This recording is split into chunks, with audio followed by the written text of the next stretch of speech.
Good morning mga Zay! So ngayong araw ay nandito po kami sa JJMB Resort. Ayan po ay makikita dito sa Lagin Banwais, Numancia, Aklan. So yung kasama po namin dyan ay yung mga parents at yung mga anak nila na nag-aaral sa Lagin Banwais, Numancia, Aklan Daycare Center. So, ayan po mga Zay, nakikita nyo po yung anak ko, enjoy na enjoy talaga sa pagsiswimming.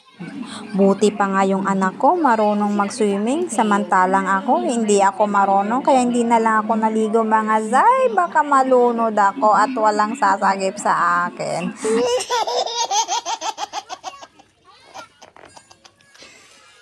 So, kung may mga event po kayo, like birthday party or any occasions, ay pwedeng-pwede nyo po dito i-held sa JJMB Resort. Kasi malapit lang po siya dito sa Lagin Banwais, Numancia, Aklan. Ang entrance nga po pala dito ay 85 pesos sa adult at 50 po sa kids. So, meron po silang dalawang swimming pool, meron pong pang kids at meron din pong pang adult. So, hindi na po ako lumangoy doon sa may malalim banda kasi sabi ko nga po sa inyo mga Zay, hindi talaga ako marunong lumangoy at baka malunod ako, Diyos ko po. So, habang nagbablog po ako, binabantayan ko po yung mga bata kasi baka malunod po sila at masagip ko agad sila kahit hindi naman ako marunong lumangoy. Oh my God mga Zay, bantayan natin maigi yung mga anak natin, delikado pag sila'y nalunod at hindi natin agad masagip.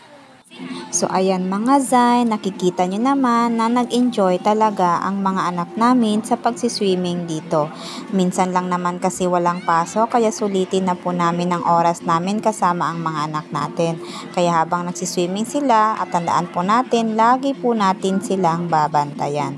Kasi baka malunod sila at hindi agad natin makita. Kaya siguraduhin po natin ang kaligtasan ng ating mga anak habang sila ay nasa swimming pool.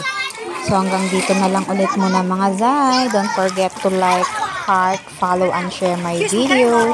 And thank you so much for watching until the end. Bye-bye!